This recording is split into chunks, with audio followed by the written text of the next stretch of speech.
Quand j'écoute M. Lagarde, c'est bien parce que je me sens jeune, j'ai l'impression d'appartenir à une autre époque que lui. Et donc ça, c'est très important.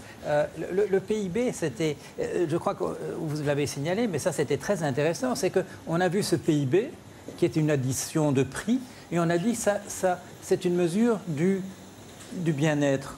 Alors, il s'est passé quelque chose de très très bizarre là, à une époque, où on a pu croire qu'une addition de chiffres comme ça, ou comme ça a été dit, c'était faire et défaire, c'est toujours travailler. Bon, c'était l'optique dans laquelle on était. On calculait le prix de faire, et puis on a calculé le prix de défaire, et on les additionnait, et on disait on est très content parce que ça a été multiplié par 2.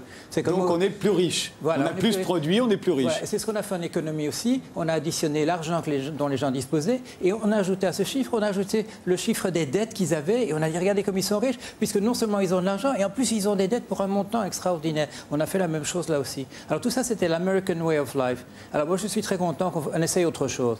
Bon, est-ce que c'est des économistes qui auraient dû le faire? Est-ce que c'est toujours dans la perspective des prix des choses? Parce que c'est toujours dire la vérité des choses humaines, c'est leur prix.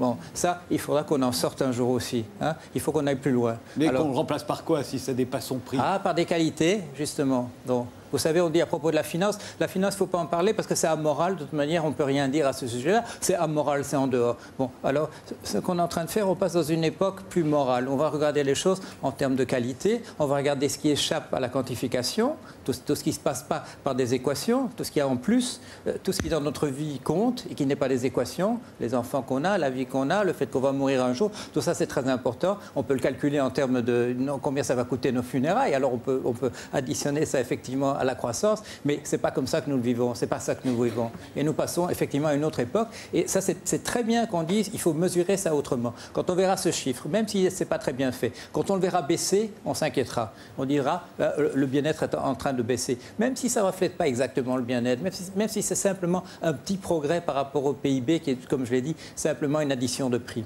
Le problème